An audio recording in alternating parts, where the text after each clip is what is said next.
The mess hall buzzed with the usual evening chatter as sailors finished their dinner aboard the USS Warrior. Lieutenant Marcus Chen strutted through the crowded space, his chest puffed with authority and his voice carrying across the room as he barked orders at junior personnel. At 28, Marcus had climbed the ranks quickly, though many whispered it was more due to his political connections than actual merit. Near the corner table sat Sarah Martinez, quietly eating her meal while reviewing mission briefings on her tablet. She wore standard Navy fatigues with no special insignia, appearing to be just another petty officer among hundreds aboard the massive aircraft carrier. Her dark hair was pulled back in regulation style, and her calm demeanor gave no hint of the extraordinary training that had shaped her into one of the military's most elite warriors. Marcus had been having a particularly frustrating day. His commanding officer had questioned his recent decisions during a training exercise, and he was eager to reassert his dominance. His eyes scanned the mess hall looking for someone to make an example of, when they landed on Sarah sitting alone. "You there, sailor?" Marcus called out, his voice cutting through the ambient noise. Sarah looked up from her tablet, meeting his gaze with steady eyes. She had dealt with officers like Marcus before, those who mistook rank for respect and volume for leadership. Marcus approached her table with heavy footsteps, drawing the attention of nearby sailors who sensed tension brewing. "Do you think you're special, sitting here like you own the place?" he demanded, his face reddening with manufactured anger. Sarah remained seated, her voice calm and measured. "I'm just having dinner, sir. Is there a problem?" Her composed response only fueled Marcus's irritation. In his mind, junior personnel should cower when he approached, not maintain such steady confidence. He had built his reputation on intimidating subordinates, and Sarah's lack of fear challenged everything he believed about military hierarchy. "Stand up when I'm talking to you," Marcus shouted, slamming his hand on the table. The mess hall began to quiet as more sailors turned to watch the confrontation unfold. Sarah slowly rose from her seat, her movements controlled and deliberate. "I asked if there was a problem, Lieutenant," Sarah repeated, her tone remaining respectful but firm. She stood with perfect military posture, hands at her sides showing no signs of submission or fear. Marcus felt his authority slipping away with each passing second. The watching crowd made him feel like he was losing face, and his desperation to maintain control clouded his judgment. "You think you can disrespect me with that attitude?" he snarled, stepping closer to Sarah. What Marcus didn't know was that Sarah had spent the last 6 years undergoing some of the most grueling training the military had to offer. She had endured Hell Week, mastered advanced combat techniques, and completed missions in hostile territories that would break most people. Her calm demeanor wasn't disrespect. It was the confidence that came from knowing exactly what she was capable of. The tension in the room reached a breaking point as Marcus raised his voice even louder, his face now inches from Sarah's. Several senior petty officers in the crowd began to shift uncomfortably. Sensing that something was about to go very wrong, Sarah maintained her composure, even as Marcus continued his verbal assault.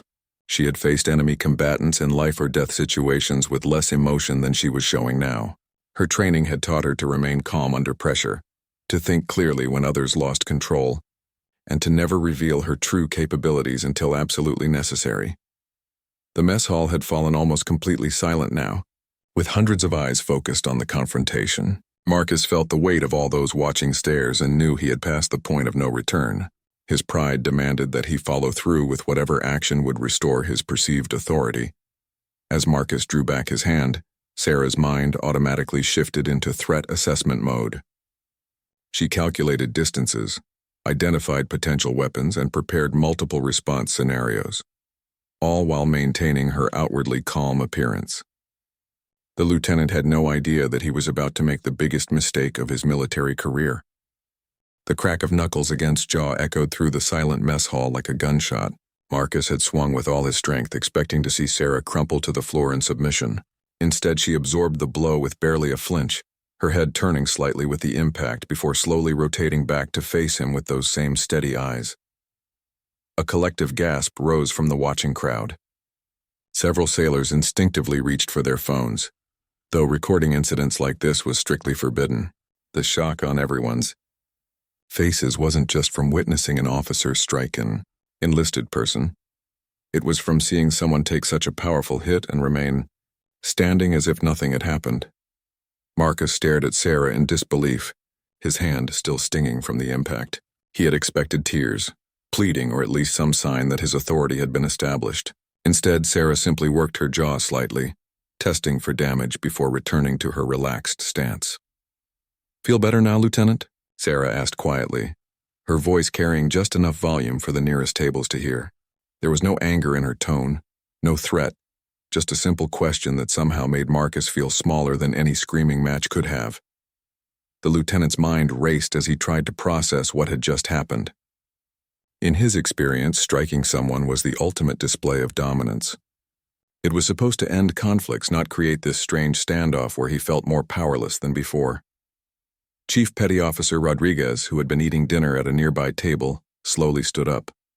As one of the most respected senior enlisted personnel on the ship, Rodriguez had seen enough military politics to know when a situation was about to spiral completely out of control. "Lieutenant Chen," Rodriguez said carefully, his voice carrying the authority that came from 20 years of service. "Perhaps we should discuss this matter privately." Marcus spun around, his face flushed with embarrassment and rage. "This doesn't concern you, Chief. Return to your meal." But Rodriguez didn't move. His experienced eyes had noticed something that Marcus had missed entirely. While Sarah appeared to be just another sailor, there were subtle signs that suggested something different. Her posture was too perfect, her calm too practiced, and her physical conditioning too obvious even under the loose-fitting uniform. Sarah appreciated Rodriguez's attempt to de-escalate, but she knew the damage was already done. Marcus had crossed a line that couldn't be uncrossed, and now he would have to face the consequences of his actions. She had hoped to complete her current assignment without incident, but that possibility had just evaporated. "It's all right, Chief," Sarah said, her voice remaining calm. "The lieutenant and I were just having a discussion about military protocol." Marcus felt like he was losing control of the entire situation. The watching crowd was growing larger as word spread through the ship, and he could see camera phones being discreetly positioned, despite regulations against filming. His career was built on projecting strength, and every second that Sarah remained standing made him look weaker. "You think you're tough?" Marcus snarled, raising his hand again. "Let's see how tough you really are."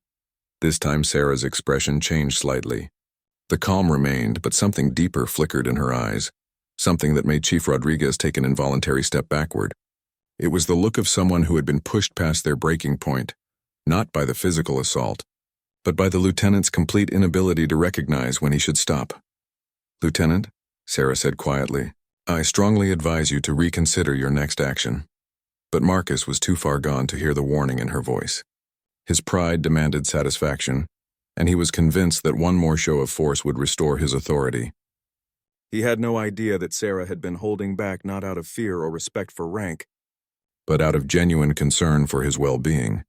The mess hall held its collective breath as Marcus drew back his hand for a second strike. Several senior personnel began moving toward the confrontation, sensing that they were about to witness something that would change everything. Sarah made a decision that would alter the course of both their careers. She had spent years learning to protect others, even when those others didn't deserve protection, but there came a point when allowing someone to continue their destructive behavior became a disservice to everyone around them. As Marcus's hand came forward, Sarah's training took over completely. The gentle, controlled woman who had been quietly eating dinner disappeared, replaced by a warrior who had been forged in the crucible of the world's most elite military unit. Sarah's hand moved faster than most people could follow. In one fluid motion, she caught Marcus's wrist mid-swing, twisted slightly, and redirected his momentum in a way that sent him stumbling backward into an empty chair. The entire sequence took less than 2 seconds and looked almost gentle, but Marcus found himself sitting down hard with his arm tingling from nerve pressure points he didn't even know existed. The mess hall erupted in shocked murmurs. What they had just witnessed defied everything they thought they knew about military hierarchy and physical capability. A petty officer had just controlled a lieutenant's attack with what appeared to be minimal effort, making it look more like a dance move than a combat technique. Marcus sat stunned, staring up at Sarah with wide eyes. His arm felt strange, not painful exactly, but completely unresponsive to his commands. He tried to stand up, but his legs felt unsteady, as if his entire nervous system had been somehow scrambled. "What did you do to me?" Marcus whispered, his earlier bravado completely evaporated. For the first time since the confrontation began, he was genuinely afraid. Sarah looked down at him with what might have been sympathy. Just a pressure point technique, Lieutenant. The effects will wear off in a few minutes. I suggest you use that time to think about what just happened. Chief Rodriguez approached slowly, his experienced eyes taking in every detail of the scene. He had served in multiple conflicts and had seen hand-to-hand combat specialists before. But what Sarah had just demonstrated was beyond anything in standard military training. Miss, Rodriguez said carefully, I think we need to have a conversation about who you really are. Before Sarah could respond, the mess hall doors burst open and Commander Patricia Hayes strode in, her face grim with purpose. Word of the incident had reached the command level within minutes, and Hayes had come to assess the situation personally. Commander Hayes was known throughout the fleet as someone who didn't tolerate nonsense from anyone, regardless of rank. She had built her reputation on fair but firm leadership, and incidents like this were exactly the kind of thing that could destroy unit cohesion, if not handled properly. What is the meaning of this disturbance? Hayes demanded, her voice cutting through the crowd noise like a blade. The assembled sailors immediately began dispersing back to their tables, though everyone kept stealing glances at the unfolding drama. Marcus struggled to stand, his arm still not responding properly. Commander, this sailor attacked me. She used some kind of illegal fighting technique when I was simply correcting her behavior. Hayes looked from Marcus to Sarah, noting the lieutenant's disheveled appearance and obvious discomfort. Then she noticed something that made her pause, a small, almost invisible tattoo on Sarah's wrist that was only visible when she moved her hand in a certain way. Petty Officer Martinez, Hayes said slowly, recognition dawning in her voice. Would you please step forward? Sarah approached the commander with crisp military bearing, her demeanor once again completely professional. Yes, ma'am. Hayes studied Sarah's face for several long moments, cross-referencing it with classified briefings she had received months earlier. When the recognition clicked into place, her expression shifted dramatically. Lieutenant Chen, Hayes said without taking her eyes off Sarah, you may want to sit back down. Marcus looked confused but remained standing, swaying slightly as feeling slowly returned to his arm. Commander, I demand that this sailor be disciplined for assaulting an officer. Hayes finally turned to look at Marcus, and her expression made him immediately regret speaking. Lieutenant, do you have any idea who you just struck? She's a petty officer, ma'am. Her rank is clearly displayed on her uniform. Her cover rank, Hayes corrected. Petty Officer Martinez, would you please show Lieutenant Chen your actual identification? Sarah reached into her pocket and withdrew a wallet containing credentials that Marcus had never seen before. The symbols and clearance levels printed on the cards made his face go pale as he realized the magnitude of his mistake. The crowd in the mess hall had gone completely silent again, sensing that they were witnessing something unprecedented. Even Chief Rodriguez found himself holding his breath as he waited to learn Sarah's true identity. Lieutenant Chen, Commander Hayes said with deadly calm, allow me to introduce you to Petty Officer First Class Sarah Martinez, United States Navy SEALs. She's been operating undercover as part of a classified training assessment of our ship's security protocols. Marcus felt the blood drain from his face as the full implications hit him. He had just physically assaulted one of the most elite warriors in the military, someone whose training and clearance level far exceeded his own despite her lower apparent rank. The silence in the mess hall was deafening. Marcus felt his knees go weak as the reality of his situation crashed over him like a tidal wave. He had not only assaulted a superior operator, but had done so while she was conducting a classified mission. His mind raced through all the possible consequences, each one worse than the last. A Navy SEAL? Marcus whispered, his voice barely audible. But she's just a petty officer. Her uniform, her cover identity, Commander Hayes explained coldly. SEAL team operators often work under assumed ranks and identities during special operations. Something you would know if you had bothered to review the classified briefings you were supposed to read before this deployment. Sarah maintained her professional demeanor, though she could see the lieutenant struggling to process the information. She had encountered officers like Marcus before, those who confused authority with competence and mistook volume for leadership. Unfortunately, his type was more common than the Navy liked to admit. Chief Rodriguez shook his head slowly, finally understanding why Sarah had seemed so different from other personnel. "Ma'am, how long have you been observing our operations?" "3 weeks," Sarah replied. "I was conducting a comprehensive assessment of shipboard security, personnel protocols, and command effectiveness. The mission was scheduled to conclude next week with a full report to Naval Special Warfare Command." Marcus's face went from pale to green as he realized that his behavior had likely been under scrutiny for weeks. Every decision he had made, every interaction with subordinates, every display of his leadership style had been evaluated by someone whose opinion could end his career with a single report. "What kind of assessment?" Marcus asked weakly, though he was afraid to hear the answer. Sarah exchanged a glance with Commander Hayes, who nodded permission for her to continue. "The Navy has been concerned about leadership effectiveness and personnel treatment across the fleet. My mission was to identify potential problems and recommend corrective actions." The implications hit Marcus like a physical blow.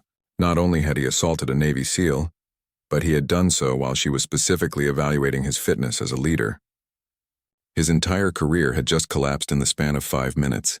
Commander Hayes turned to address the remaining crowd in the mess hall. "Everyone not directly involved in this incident will return to your duties immediately. Any recordings or photographs of this event will be confiscated and may result in disciplinary action. This matter involves classified operations and will be handled through appropriate channels." As the sailors reluctantly dispersed, Hayes turned back to Marcus and Sarah. "Lieutenant Chen, you will report to my office immediately following this discussion. Petty Officer Martinez, I assume this incident will be included in your final assessment." "Yes, ma'am," Sarah replied, though I should note that Lieutenant Chen's behavior tonight was consistent with patterns I've observed throughout my time aboard this vessel. Marcus felt his stomach drop even further. "What patterns?" Sarah's expression remained neutral, but her words carried the weight of professional evaluation. "Intimidation of subordinates, abuse of rank privilege, failure to follow proper disciplinary procedures, and a general pattern of leadership through fear rather than respect." Each point felt like another nail in the coffin of Marcus's military career.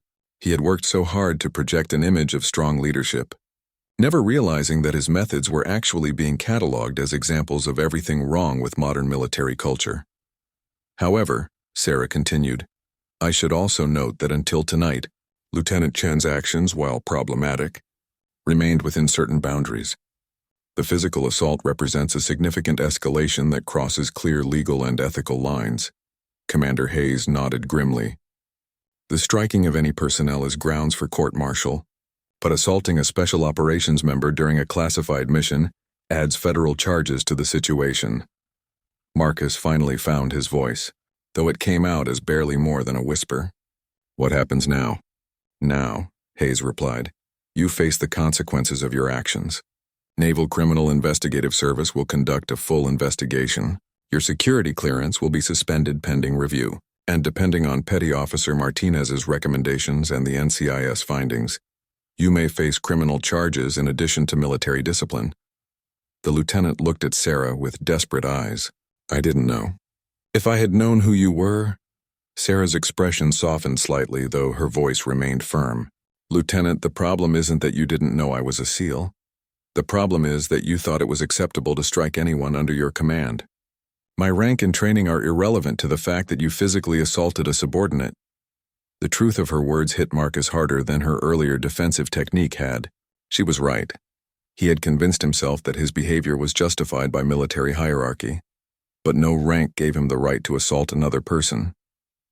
3 hours later, Marcus sat alone in a small conference room, waiting for what he knew would be the most important meeting of his life. His hands shook slightly as he reviewed the charges that had been formally presented to him. Assault on a fellow service member, conduct unbecoming an officer, and interference with a classified operation. Through the thin walls, he could hear voices from the adjacent room where Sarah was giving her detailed report to a team of investigators. The Naval Criminal Investigative Service had arrived within hours of the incident, treating the matter with the seriousness that any assault on special operations personnel demanded. Marcus thought back to his military academy days, remembering the honor code he had sworn to uphold. "I will not lie, cheat, steal, nor tolerate those who do." He wondered when he had lost sight of those principles, when his pursuit of advancement had corrupted his sense of right and wrong. The door opened and Commander Hayes entered. followed by a stern-looking woman in civilian clothes who introduced herself as Agent Rebecca Torres from NCIS. Behind them came Captain William Stone, the ship's commanding officer whose presence indicated just how seriously the Navy was taking this incident. "Lieutenant Chen," Captain Stone began, his voice carrying the weight of decades of command experience, "you are facing extremely serious charges. Before we proceed, you should know that Petty Officer Martinez has completed her preliminary report." Marcus braced himself for the worst, expecting a damning assessment that would end his career and possibly land him in military prison. "What did she recommend, sir?" Agent Torres consulted her notes. "Interestingly, Petty Officer Martinez has made some unexpected recommendations regarding your case." "Sir?" Commander Hayes spoke up. "While she has documented your pattern of problematic leadership and confirmed that tonight's assault was unprovoked and unjustified, she has also noted several factors that she believes should be considered in your sentencing." Marcus looked confused. After everything he had done, why would a Navy SEAL recommend anything other than the maximum punishment? She observed that many of your leadership problems appear to stem from inadequate training rather than malicious intent, Captain Stone explained. She noted that you responded to stress by reverting to intimidation tactics, suggesting that you were never properly taught alternative leadership methods, Agent Torres added. She also documented that several senior officers on the ship have been modeling the same problematic behaviors, indicating a systemic issue rather than just individual misconduct. Marcus felt a glimmer of hope, though he knew he didn't deserve any consideration. "What does that mean for my case?" "It means," Commander Hayes said, "that while you will absolutely face consequences for your actions, Petty Officer Martinez has recommended a path that might allow you to salvage your career if you're willing to do the work." Captain Stone leaned forward. "She's proposed that you undergo intensive leadership retraining, anger management counseling, and a period of supervised probation. You would also be required to formally apologize to every sailor you've intimidated during your time on this ship." "But sir," Marcus said, his voice breaking slightly, "I assaulted her. I struck a Navy SEAL. How can she recommend anything other than my discharge?" The door opened again and Sarah entered the room. She had changed from her petty officer uniform into her actual Navy fatigues, complete with SEAL insignia and the ribbons that told the story of her extraordinary service record. Marcus couldn't help but stare at the decorations that marked her as someone who had seen combat in multiple theaters. "Lieutenant Chen," Sarah said, taking a seat across from him. "May I speak freely?" Marcus nodded, not trusting his voice. "In my 6 years as a SEAL, I've learned that true strength isn't about intimidating others or using fear as a weapon. It's about lifting people up, helping them become better than they thought possible, and earning respect through competence and integrity." She paused, studying his face. "I could recommend that you be court-martialed and discharged. Your actions tonight certainly warrant that response, but I've also watched you over the past 3 weeks, and I've seen moments where you showed potential for real leadership." Marcus was stunned. "You did?" "Yes, I saw you stay late to help a struggling sailor with his navigation homework. I watched you cover an extra watch so a petty officer could attend his daughter's video call. I observed you sharing your meal with someone who had missed chow time due to emergency duties." Sarah's voice remained professional, but there was something almost gentle in her tone. "Those actions tell me that underneath the bluster and intimidation, there's a person who genuinely wants to serve others. The problem is that you've been using the wrong methods to achieve the right goals." Marcus felt tears beginning to form in his eyes as Sarah's words hit him harder than any physical blow could have. For years, he had convinced himself that his harsh methods were necessary for maintaining discipline and order.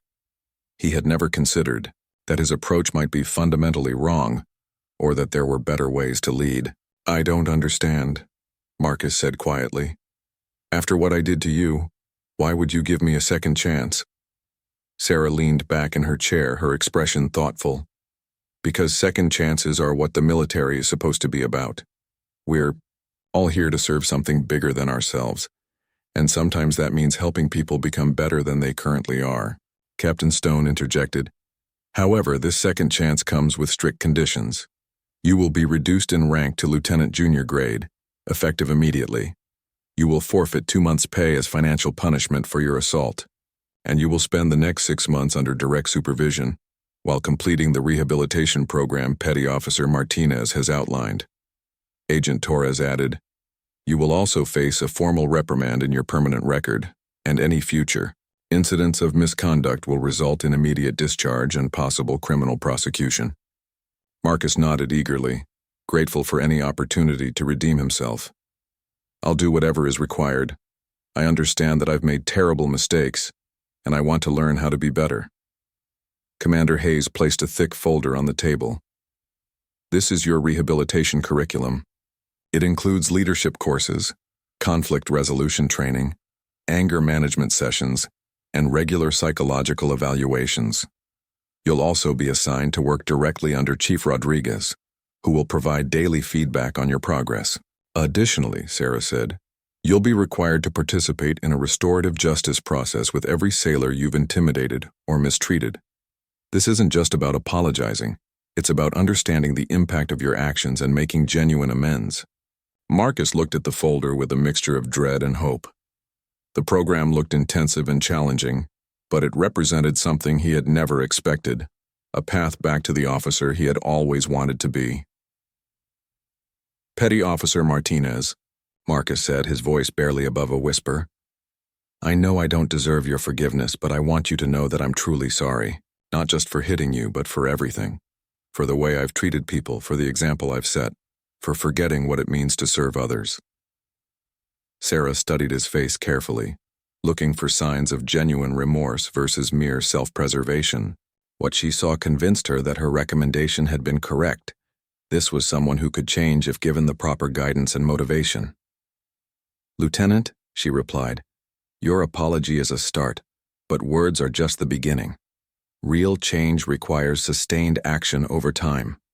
The sailors under your command have been watching your behavior for months, and it will take months of consistent improvement for them to trust you again. Captain Stone stood up, signaling that the formal proceedings were concluding. Lieutenant Chen, you have 72 hours to decide whether you want to accept this rehabilitation program or face standard court-martial proceedings. I suggest you use that time to carefully consider what kind of officer and person you want to be. As the senior officers prepared to leave, Sarah remained seated. Lieutenant, may I give you some advice? Marcus nodded, hanging on every word from someone whose opinion he now respected more than anyone else's. True leadership isn't about being the loudest voice in the room or the most intimidating presence. It's about being the person others can count on when everything goes wrong. It's about making the people around you better, stronger, and more confident in their abilities. She stood and walked toward the door, then paused. The sailors on this ship don't need someone to fear. They need someone to follow.